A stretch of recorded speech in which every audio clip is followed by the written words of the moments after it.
beautiful it is, how beautiful it is, as the flower blossoms forth.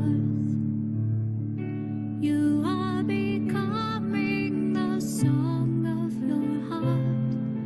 How beautiful it is, how beautiful it is, as the flower blossoms forth. You are becoming the song of your heart. How beautiful it is, how beautiful it is, as the flower blossoms forth.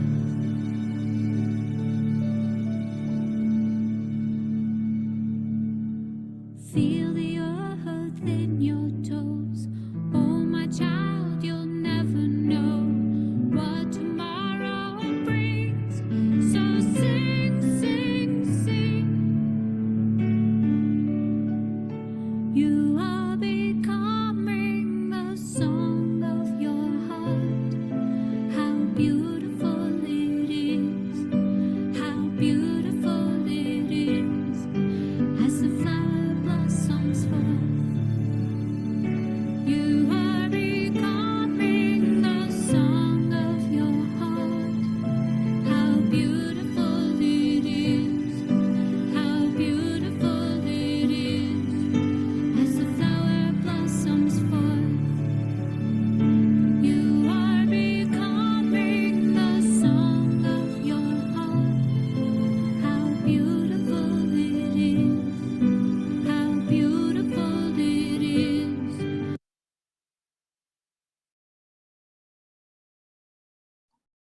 Good morning, Sacramento Center for Spiritual Living. Welcome. I'm Ruth Hall, President of the Board of Trustees, and I'm excited to welcome you this morning to our Sacred Sunday celebration. If you're new to us on Zoom today, just note that we are recording this service and we post it on YouTube, especially for those who can't be with us today. They can go back and listen to it on YouTube. And if you're interested in checking out our posting on YouTube, go straight to our website at saccsl.org. There you can find the link to our YouTube channel. You can find information about our upcoming events and all of the things that are SAC-CSL related. It's a great website and a great way to find out what's going on. Speaking of YouTube, make sure you subscribe to our channel because you'll get notifications that tell you when there's new videos on there. And it also helps us be able to have more viewers and be able to have more options for our YouTube channel. And for those of you that regularly watch us on YouTube, we so appreciate your donations because it helps pay for our subscription, helps pay for us to go towards staying on YouTube and staying in this virtual sanctuary. So we appreciate your donations and your subscriptions. And now I'd like to introduce our practitioner of the day, who is also our associate minister. Reverend Patricia Van Workum is going to take us deeper this morning. Welcome. Welcome, welcome, everybody. I need to do a little commercial first, which is my favorite thing because it's about the books of the month. And we have two books this month. First one is the one on the left, The Ordinary Wonder. It's Zen Life and Practice. It's by a legendary Zen teacher, Charlotte Joko Beck. And it's a collection of talks about Buddhist practice, but more about how to be in the now and uncover wonder in your own life, which is our annual theme. So this is great. The other thing is it's not a long book in terms of one shot. It is a collection of talks that have been edited. So it's really easy to kind of pick up and see what strikes you and read. The other one is also an easy book to pick up. because it's Seeing Good at Work, 52 weekly steps to transform your workplace experience. This is an incredibly wonderful resource to kind of have in your desk when days are not going quite the way, or the weeks aren't going quite the way you want them to. You can just grab it. And this one is written by good friends of ours, Dr. Edward Villon and Dr. Joyce DeFala from the Santa Rosa CSL. So if you're looking for something to kind of support your practice during the weeks this month, these are two good options. So with the commercial over, let's breathe into the now, into this moment, and know that there is only one life, one creative spirit, one living spirit that is who and what I am, and it is who and what you are. We together are one. In our multiplicity, in our diversity, in our uniqueness, there is one life living through us. And that one life is love, it's joy, it's wisdom, it's intelligence. All of these qualities move through me and move through you. And this morning we come together to celebrate both our diversity and our unity, to remember that we are connected, we are one, we are a community. And so I have great gratitude for everyone that has come together to be part of this service.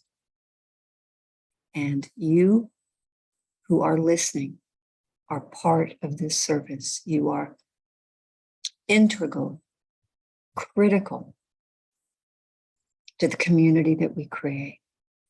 And for all this and more, I give thanks. And so it is.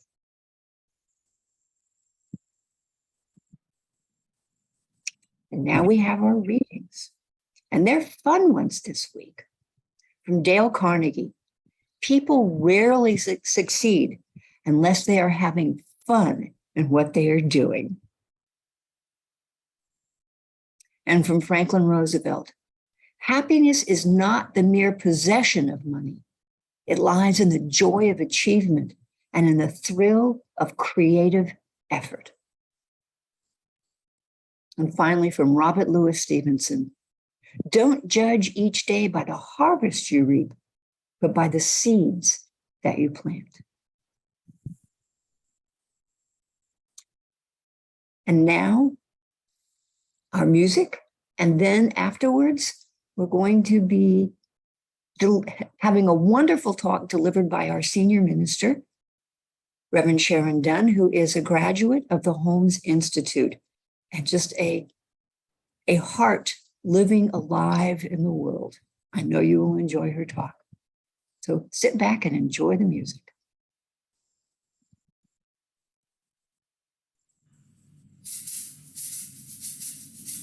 The highest work to do is live for love.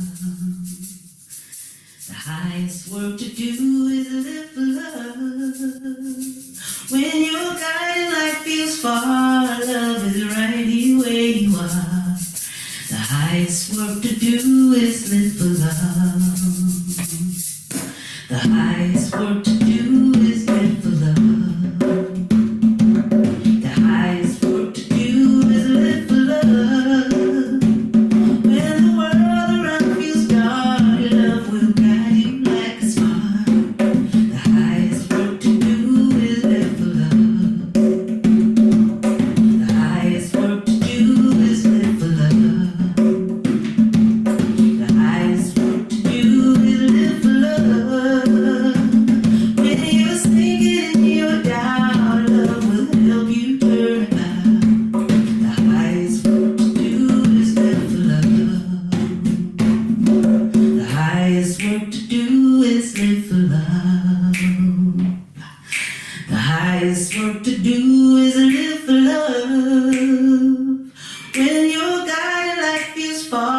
till you're right here where you are. The highest work to do is live for love. The highest work to do. The highest work to do is live for love. Live for love. When your guiding is far till you're right here where you are. The highest work to do is live for love. The highest work to do.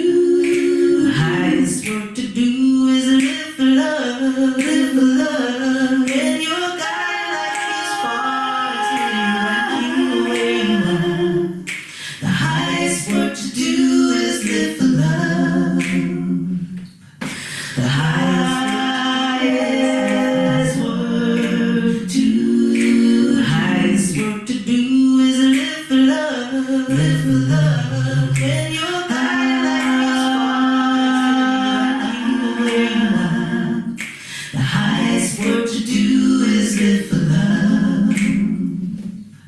The highest work to do. We got work to do. The highest work to do is live for love. Live for love. When your guiding we got work to do. We got work to do. The highest work to do is live for love. The highest work to do is live for love. Wow. Wow. Ruth, that was an amazing choice. That is my talk. Oh my goodness. Hello, good morning. Good to see everyone and so many of you. Oh my gosh. I'm Reverend Sharon Dunn, as Reverend Patricia so eloquently introduced me, and I am your senior minister. And I'm just summed up. That song was so perfect, because September we are looking at the idea of work. And the theme for the year, Living Everyday Wonder, we've taken an aspect of Living Everyday Wonder and had a monthly theme each month. And this one is work. And, you know, I got so excited doing the talk notes and research. And I woke up this morning thinking, why am I talking about work? So many of us have already worked, or maybe have retired, or maybe have been there, done that. And can this be a relative topic? And then I realized, yes, because vocation comes from the Latin word vocare, which means voice. So this is not about what we're doing to get paid. This is about our work in the world as called by Spirit. So that I could sink my teeth into. So today's topic is creating a life that matters. And I am actually pretty excited to explore this idea of vocation being something that is there at the edge of the horizon, not between now and not yet, but rather the divine energy already and always at work within us.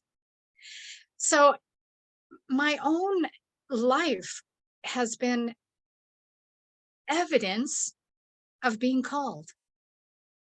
And this is what I realized this morning, is that vocation is our calling, but hear this, it is the voice that calls us. So as we go through this time together this morning, think about the voice that is calling you. And so our 3 points that we want to explore is the inward journey, the outward journey, and mine to do. And each one will start with speak to me. So speak to me the inward journey, speak to me the outward journey, and speak to me mine to do. So let's dive in. Interesting how I wanted to be a musician, as many of you know, as a profession. And of course, the naysayers said, no, you can't make money, you can't sustain life, you can't provide for your family as a musician, too much competition. And so my voice and my music became a hobby. Have you ever noticed that the things that you really love to do become hobbies, almost as if you're making an excuse for your dream? Like, we can't have that, so let's do this instead. When in fact, music was in me from the beginning. I played cello in first grade. I was in concert. I was called to music. And then when I got to be that age where I needed a job, I chose ultrasound. As you know, I spent 35 years as an ultrasound technologist. A sonographer is what they're called. I never liked that term because people would always ask if I was a court stenographer, and I was like, no, I was a sonographer. But that's inaudible sound. That's inaudible sound. The megahertz of ultrasound is so high, it cannot be heard by the human ear. And I made a lot of money. However, I was also called to ministry in this life. I was called to ministry in this life. I didn't know it at the time. And yet I spent 35 years ministering to my patients. And so, you know, it was an amazing voice calling me. And it was a wondrous thing to answer that call. And then when I was getting to the point where physically I had to retire, and I saw that ahead of time, I started to listen to that voice again, that speak to me voice, that inward journey. And it said, minister. And of course, I laughed at that. As you know, me, the old hippie minister. What about all those people that, you know, knew me back then? Are they going to buy that identity, that persona? And that's a long, long journey to ministry and a wonderful, wonderful vocation, a wonderful way that the highest work I do is live for love. That song that we heard before I started to speak, the highest work to do is live for love. And it has been absolutely wonderful. So yes, we may be retired from the workplace, or we may be embarking on a new vocation because we're living long enough to have several vocations in one life. Or we may be simply and profoundly living for love, being love in the world, being love in the world, the highest vocation. Not the easiest, not the easiest. You know, it's a vocation that I have to recommit sometimes minute to minute. Sometimes week to week, I have to recommit to the voice that calls me. So this month, which is this idea of work, is an opportunity to deepen into the wonder of vocation to create a life that matters. Remembering that this is not going to work, this is doing the work, this is being the work. And so work is an extension of one's passion in the world. And you can hear my grandkids perhaps in the background screaming outside. I'm going to miss. I'm in San Diego, and I've been with my grandchildren for 10 days. And I leave and come home back to Sacramento tomorrow. I'm going to miss them. They are something I live for. They are something that helps me to know what living to love means, because they're a lot of work. Yikes. One is 5, one is 8, and I'm pooped. I'm thinking, gosh, I'm going to go back to my quiet little life, and that'll be wonderful. So this one is for Reverend Patricia. As Parker Palmer points out, she is a big Parker Palmer fan. He says, before you tell your life what you intend to do with it, listen for what it intends to do with you. Before you tell your life what truths and values you have decided to live up to, let your life tell you what truths you embody and what values you represent. That's a wonderful quote by Parker Palmer. And how about from our founder and teacher, Ernest Holmes? We must cleave to the good and trust absolutely in the law of God to bring about any desired end. Spirit will mold our purposes when we allow it to do so. As we learn to depend more and more upon the perfect law, we shall find that the outward things which are necessary to our good will be provided. Now, what does that mean? As we learn to depend more and more upon the perfect law, that is the science of mind, the law of cause and effect, the law of quantum physics that says what we give attention to expands. And if we put together the formula of I have a conviction and I have faith in it, we will have a manifestation. If we have a call and we say, no, no, we will have a canceled out vocation. And so one thing that I used to do when I'd go to work is I was very cheery. I was very cheery. I would come to work always, people would always remark, in fact, I got criticized by a family member because I was always cheery. And I've actually gotten criticized by some of even the ministers on the ministers listserv that, you know, you always speak in the affirmative. You're always so damn cheery. You always want to see the sunny side of the road, the bright side of life.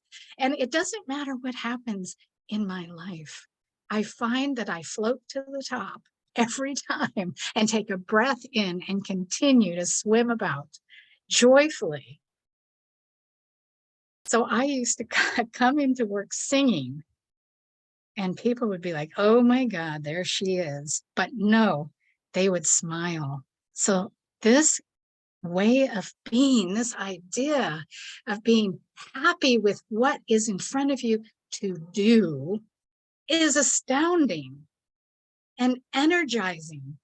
And there's a science to it that you can either be Eeyore, my tail's not on straight, or you can be happy with what's in front of you, and it changes the experience. Honestly, it changes the experience.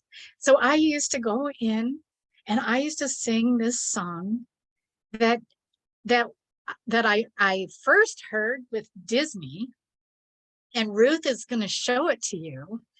She's going to show you this song that I love so much, and please enjoy it. Is something that has stuck with me for 70 some odd years, I have to say, or maybe a couple of years less than that. Anyway, so Ernest Holmes, our founder, also wrote the Declaration of Principles, which is kind of like our commandments, that I use one every week that I speak. And this morning I picked, we believe in our own soul, our own spirit, and our own destiny. for we understand that the life of all is God. I thought that was just perfect. You know, what's interesting is no matter what we talk about, each Sunday, there is a principle to go with it. It's such a complete declaration. Very wonderful body of work. So when we say, speak to me the inward journey, the Quakers, again, for Patricia, say, let your life speak. Now, do some of you feel like you have chosen your vocation, or you did your vocation and you're retired and you're done? Looking in your faces. Or can you relate to this idea of the voice within you partnering you, co-creating with you as you wake up every single day in this life? That's what we want to bring attention to. Our life says the very best parts of your being have somehow been set aside or gone unnoticed. These elements that must be lived aloud this now moment and invited into being is you. So we are not done. And making money is not the point. It's not the object. Money is the outpicturing of worth and value. And so it is the voice within that we listen to and abide by that provides our wealth.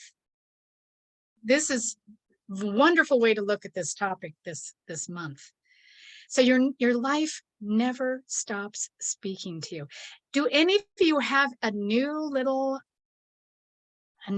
voice speaking to you that you have not given attention to before, that's showing up recently, that is like, what? You want me to do what? Or, gosh, I'd like to do that. Or I think I'm going to do that next. Or I wonder what would it take for me to be able to do that? Do I have the money to do that? Do I have the time to do that? There's a lot of questions. We question the voice.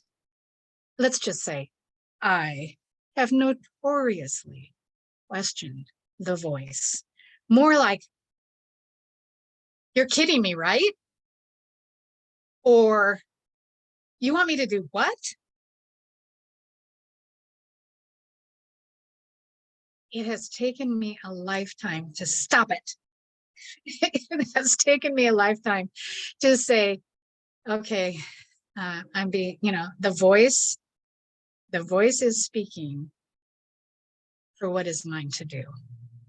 And I do it. And I trust it. Vocation is not a title, a role, a job, or an occupation. I have never understood that concept. Today is the first day that I can say vocation is not a title, a role, a job, or an occupation. It is the quiet yes whispered to the soul. We're done. Boom. That is the most profound thing. And it is this kind of profound thinking that attracts me to this teaching, that attracts me to this way of life. And also gives me what I need to be a minister of God's work, because I don't have to make this stuff up. I just use the science of mind. If someone comes to me and says, I have doubts, I have pain and sorrow, I can't move, I am frozen, I am scared. If they come to me with any of those feelings, which are so important to acknowledge, I can direct, like a traffic person, I can direct us back to that wee small voice and ask, beyond all of those feelings, what is calling you? What is calling you? And then to listen to the sounds of creation. That is creating a life that matters. So there's a story. I have a little story, and it is a Hasidic tale told by Martin Buber. And it's a very short story, but I thought it was very profound, and I really like it. A rabbi named Zusia died and went to stand before the judgment seat of God. As he waited for God to appear, he grew nervous, thinking about his life and how little he had done. He began to imagine that God was going to ask him, "Why weren't you Moses? Or why weren't you Solomon? Or why weren't you David?"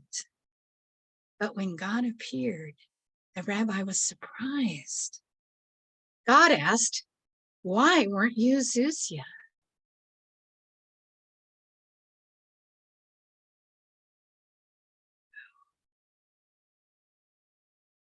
Have you had years where you were not yourself? Where we had to learn to be ourselves? We had to recognize those other voices. You know, it's kind of like voice activation, voice determination. I don't know if you ever had any voices when you were young that said, "No, you can't. No, you're not. You can't do that. You, for whatever reason, are not worthy. Not smart enough, not tall enough," which is my case. Not going to work. You won't be supported. Raise your hand if you ever had any of those voices. And do you think that it's curious? I want to ask a couple of questions when I get there. If we have, I don't know how many questions we get, as I've said. If we get a couple, or if we get some time, you know, where we get to ask those questions that we don't understand here on earth and get some answers for once. But I would ask, why would a young person be born vulnerable and hear all these voices and then have to spend the rest of our lives re-listening, turning them off, deciding they're not true,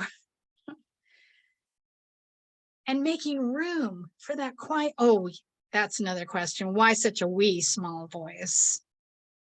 These other voices are loud, but no, the authentic voice is this wee small voice that we have to be quiet and listen for, not these other voices that are screaming at us all the time. And you know, it's interesting with those voices that were impressions, when we are impressionable, is that they leave an imprint. They don't necessarily go away as far as our reactions. In other words, when we first come into a situation or a circumstance or condition, sometimes we meet them with those old ideas, those old paradigms, and we have to sort and sift through. We get better, we get mastery, we get faster, but do they ever just shut up? I'm not sure they all do. And that's okay as well, because those voices we become familiar with. The important part of all of this is not to become complacent. The work that needs to be done is to pay attention, is to be awake and aware, so that we create the life that matters. That's important. When we finally decide to free ourselves from the image of the impossible, our next step and breath are into a space and time where we get to declare, "I'm possible." This is possible. I can make this happen. And believe me, I'm saying, believe me, I am doing that in my life. And it is remarkable. I am living a remarkable life. And I'm here to testify that it is possible to be possible. And so speak new life, mine to do. Vocation is to embody the wholeness of life itself. That wholeness is part of vocation. Wholeness means that there's no separation whatsoever. We have to hold on to the idea and principle of wholeness in order to manifest it in our experience. Because wholeness means that we have finally come to a place where we truly believe there is no separation. There is no, I can't do that. There is no, I'm impossible, or that's impossible. And the funny and interesting part of all this is that the more you believe it, the more you can achieve it. It's like the vocation then is a discipline, isn't it? The vocation becomes a discipline where every day we wake up and say, I'm possible. This is possible. Because we have people around us, professionals, people in leadership, people with authority that say things that we believe. Well, that's nonsense. Nonsense. They're just people. They're people. They're people. It is not the truth of who we are. What the truth of who we are is our own vocation. And yes, our country has a vocation.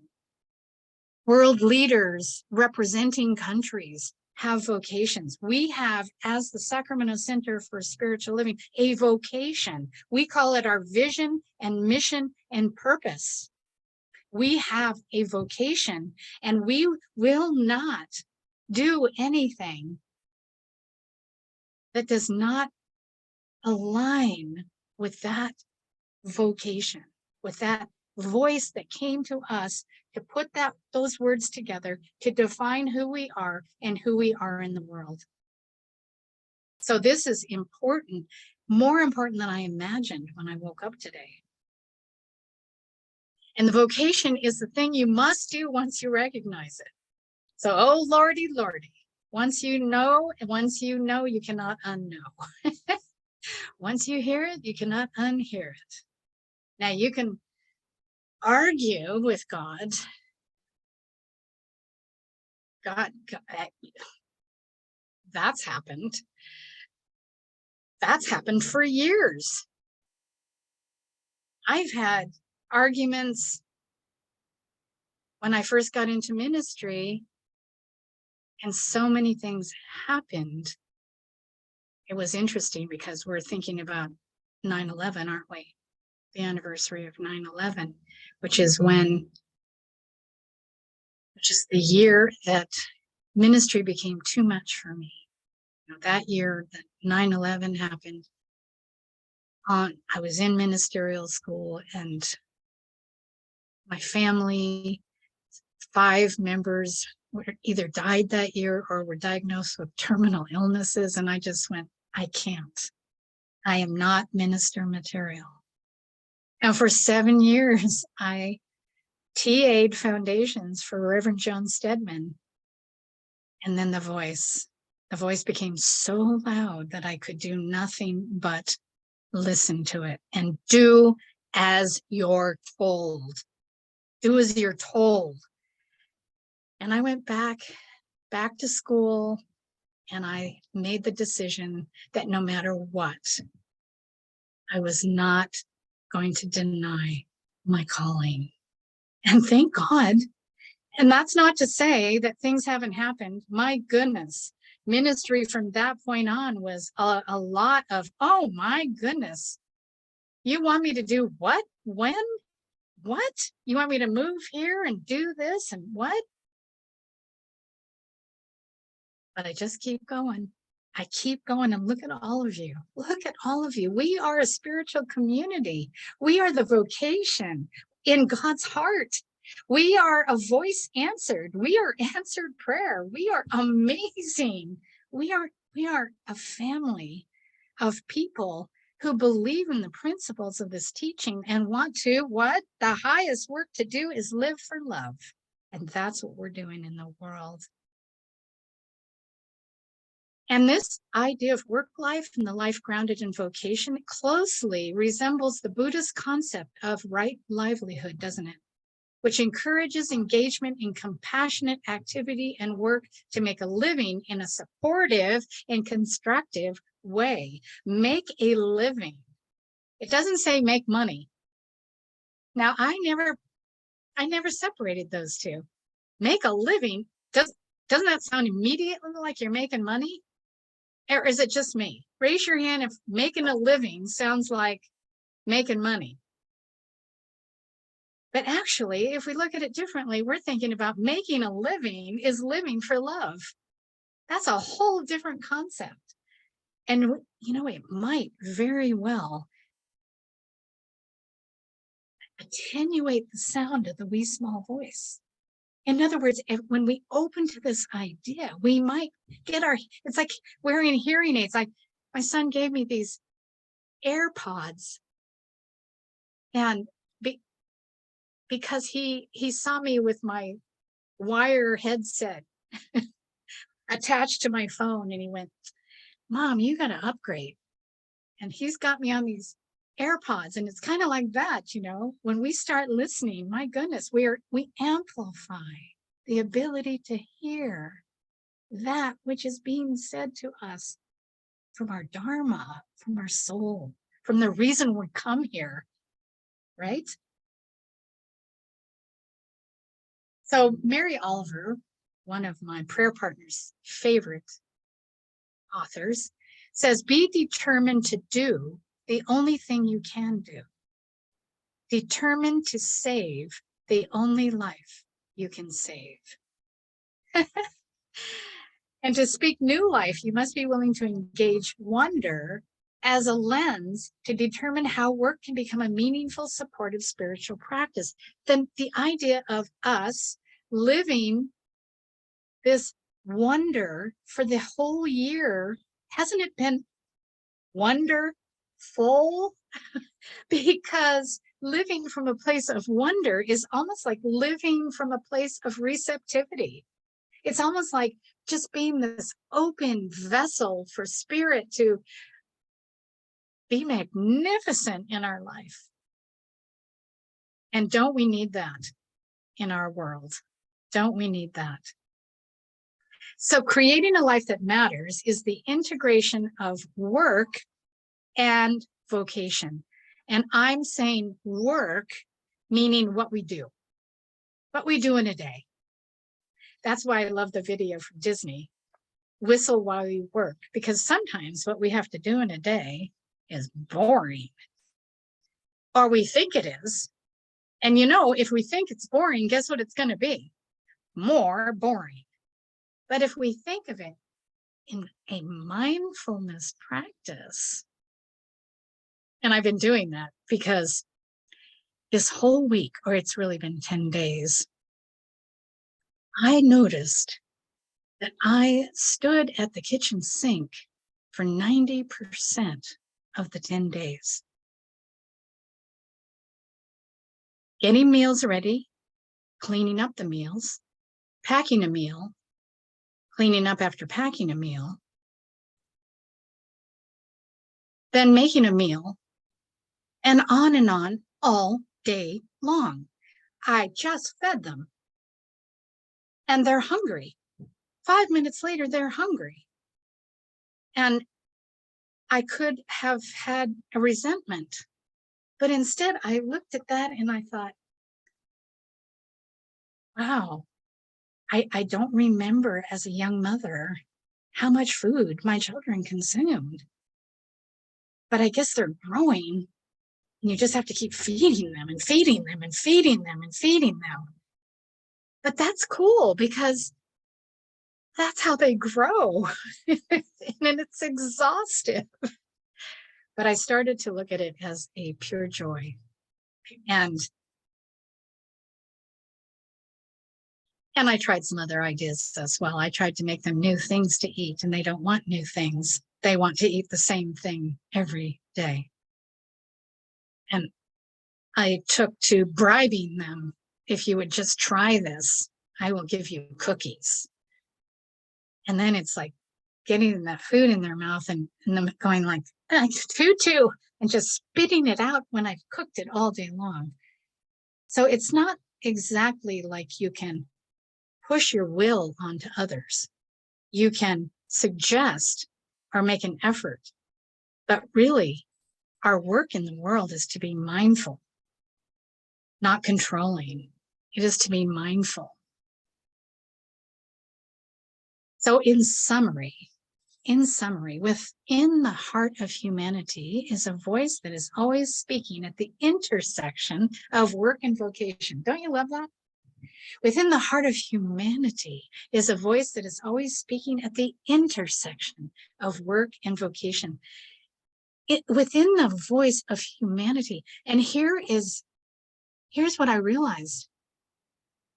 I have a voice within me, but our country also has a voice. Our world has a voice. Mother Nature has a voice. Are we listening? Because really, the highest work to do is live for love. It's almost as if I'm imagining, how the press secretary comes out and comes to the podium and talks about current events. Wouldn't it be amazing if that person came out and said, the highest work we have to do in this country, in this nation, is to live for love. We're done. See you tomorrow. That was just an idea.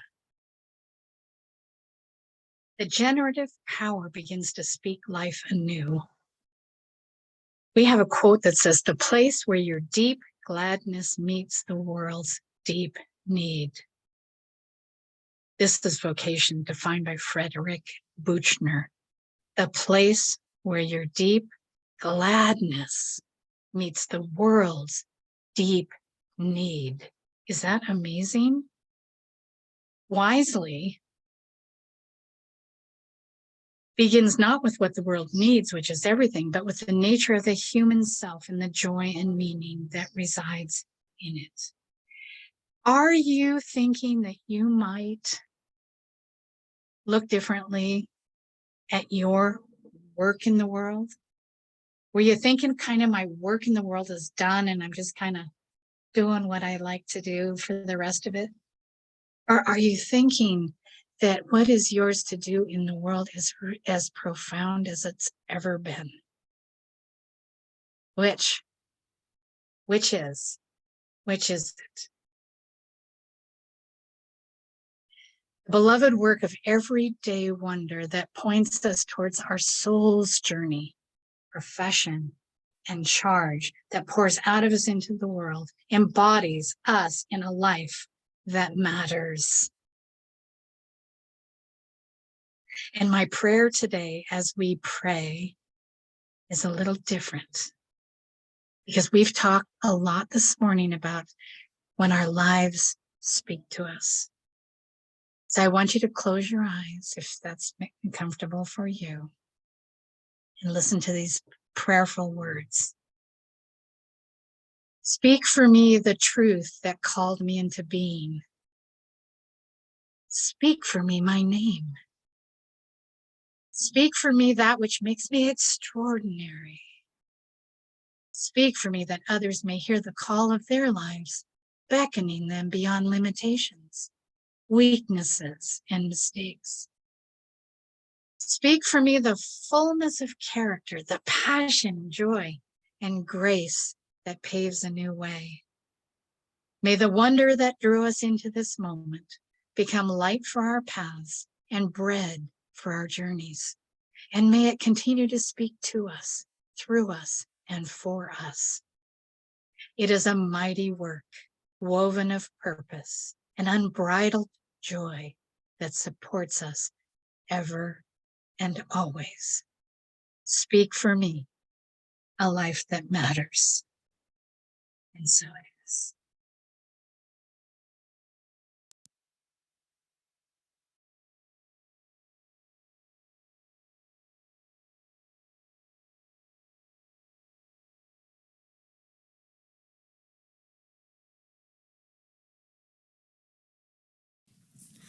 Hi, everybody. My name is Jan Garrett. I'm J.D. Martin. Our song today is I'm Willin'.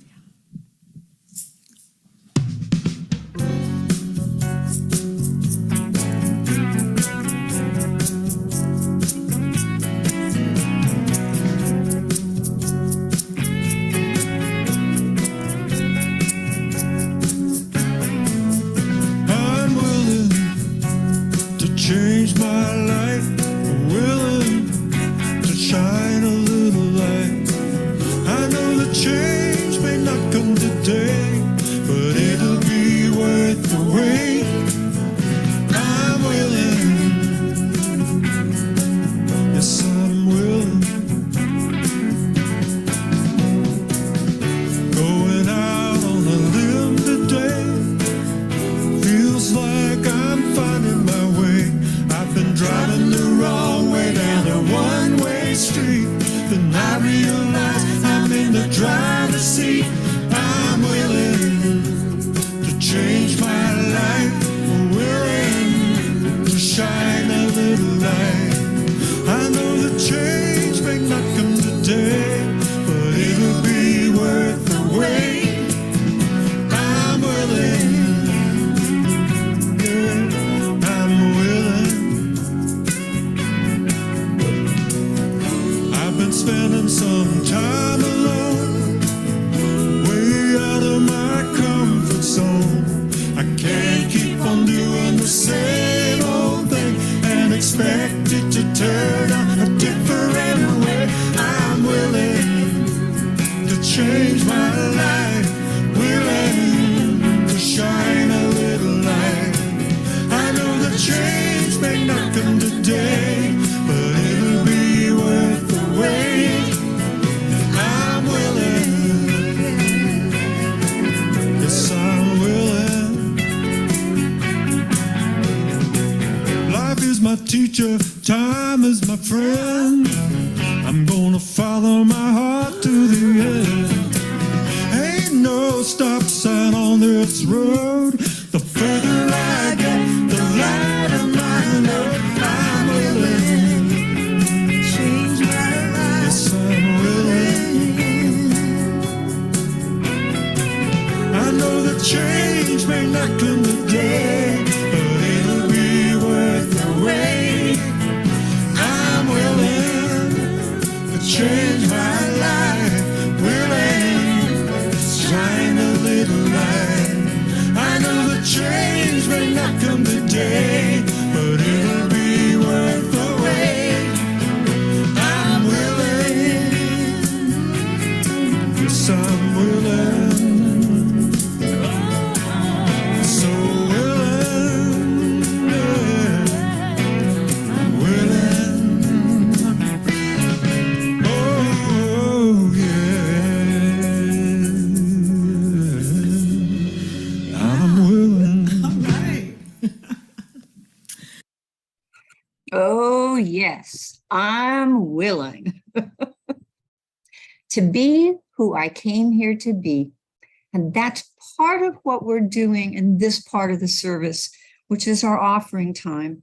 We are offering you an opportunity to give, and giving is a sacred service. But in addition to activating and priming the pump of our own flow of good, you're giving to us because you support and want to be part of what we give to the world. Reverend Sharon mentioned about our vision, mission, and purpose, and I want to remind you all of what they are. Our vision of ourselves is to be a welcoming sanctuary community where all are accepted, valued, and supported in a global family. And that's within our community as being part of CSL, which is a worldwide community. We really are supported and provide support in a global family. Our mission is to inspire and nurture personal and global transformation through the teachings of Science of Mind. And you heard some of the teachings of Science of Mind this morning. And wouldn't you love to support that message getting out into the world, to be a source of good in the world? And our purpose is to, in love and joy, connect in service to all life. That's what we do here. And that's what we'd love to have your support for your time, talent, and your treasure. You can go to our website to find our P.O. box if you want to mail us a check, or just use the donate button for paying through PayPal or through your credit card. And it's tax deductible, so it all works out at the end. So thank you. Now say with me, if you would like, our abundance affirmation: abiding by the law of circulation and in heartfelt gratitude, I affirm that I live in a creative and abundant universe that continuously flows in, through, and out as me, expressing as the ever expanding infinite good. And so it is. Now, On our website, we also have a prayer line, a place to put your prayer requests in. We love to pray. Praying is a affirmative action using the law for your good. So if there's anything that you want changed or different or made bigger in your life, let us know. We're happy to pray on it. Now, announcements. We are a hybrid center. We're always on Zoom, but we're also in person on the first, third, and fifth Sundays, which means next Sunday we're going to be live at the Citrus Heights Community Center.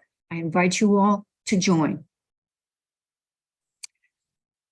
We're starting this Tuesday, the Foundations of Science of Mind. This is what I call a gateway class. It's a way to understand and learn about what it is that we stand for and what it is we teach. And what we teach is how you can expand your life. You can enhance your connection to your spiritual self and bring that into the world and bring the good that that is to the world and to yourself. So sign up now. You can sign up on our website or on Meetup, either one. Class is going to be hybrid. We would like to have as many people as possible be there the first night so we can get to know each other and connect the best. And we'll have a celebration at the end. But in between, you can either be in person or can do it on Zoom. So read all about it. Reverend There's Patricia, also- Yes. if I've already taken Foundations, why would I take it again? Oh, my heavens. I have taken this class or something similar to it probably a dozen times over the last 30 years. And every single time I learned something different about the teaching and I learned something different about myself. And that's the biggest thing about the teaching that we have can be lived and learned at so many different levels. And the longer I'm in the teaching, the deeper I get, the more practiced I become, but also the more open I am to growth, my own growth. And if you haven't had a class in a while, it's a great way to reconnect with the members of this community in a way that you've not connected before. It just takes time to really sink in and talk about real stuff in real time that you don't get in 5-minute casual conversations. And that's the other part I love the best, is listening to each other share our lives and how we're putting this teaching into action. And Reverend Sharon, never ask me to talk about classes unless you want me to go on for several minutes, because I live and breathe class. I love It is it. my happy spot. Yeah, it is. So Reverend Sharon will be teaching and I'll be TAing the class or helping along with it. So come join us.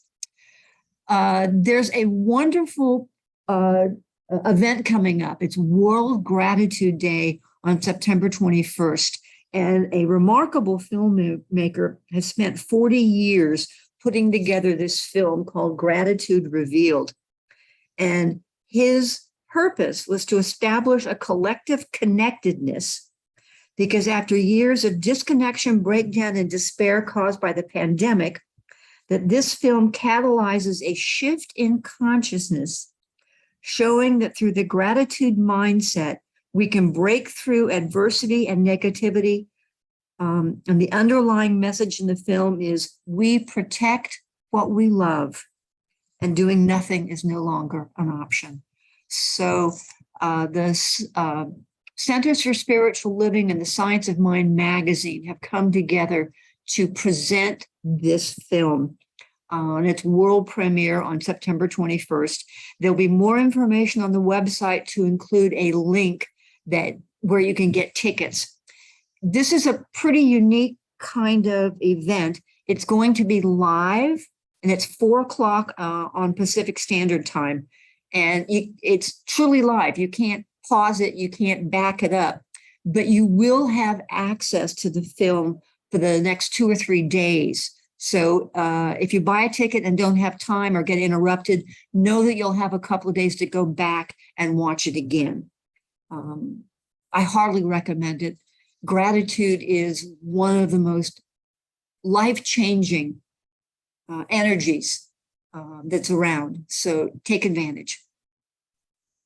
There's also going to be a workshop on Sunday, September 18th, which is next Sunday, our live Sunday. And actually, I'm going to be doing it. And it's a different way of looking at the chakras and how they connect with each other and how we transform the so-called lower chakras with the higher chakras, and also how they relate to Buddhist principles, sacraments, Sherwood 7 qualities. It's a fun afternoon to spend. So come spend it with me next Saturday at the center. We're also looking to do an auction to benefit the center on November 20th. So you will hear more about that. But start thinking about what you would like to donate that other people in our community and outside of our community might want to enjoy for themselves or give as a gift. The last thing we have for you, well, not quite the last thing, but almost the last thing, is an affirmation for the week.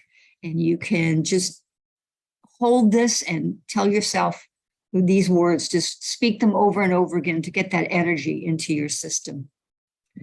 The work of my soul is creating a life that matters. Again, the work of my soul is creating a life that matters.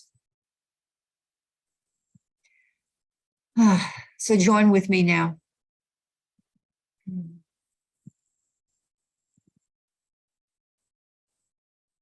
Sitting in this place of wonder,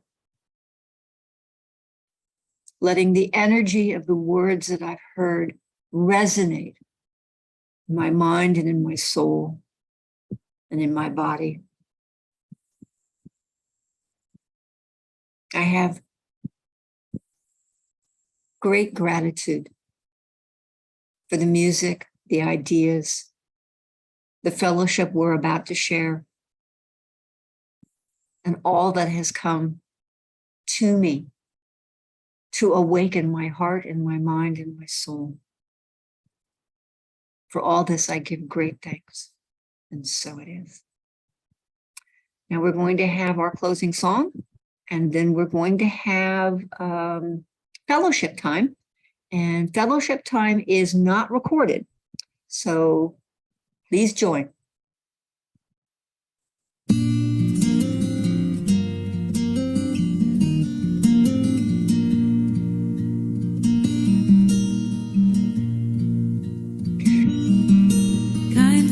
All gathered round. There's something I would say, that what brings us together here has blessed us all today. Love has made a circle that holds us all inside, where strangers are as family and loneliness can't hide. You must give yourself to love. If love is what you're after, open up your hearts to the tears and laughter and give yourself to love. Give yourself to love.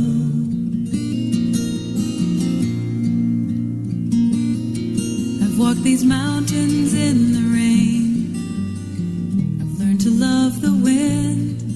I've been up before the sunrise to watch the day begin. I always knew I'd find you, though I never did know how. Like sunshine on a cloudy day, you stand before me now. So give yourself to love. Love is what you're after. Open up your hearts to the tears and laughter and give yourself to love. Give yourself to love.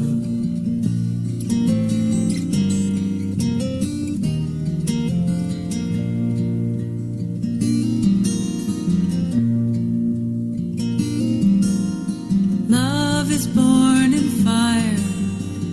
It's planted like a seed.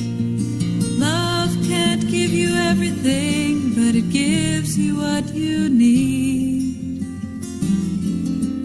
Love comes when you're ready. Love comes when you're afraid. It'll be your greatest teacher, the best friend you have made. So give yourself to love. If love is what you're after, open up your hearts to the tears and laughter and give yourself to love. Give yourself to love. Give yourself to love. If love is what you're after, open up your hearts to tears and laughter and give yourself to love. Give yourself to love.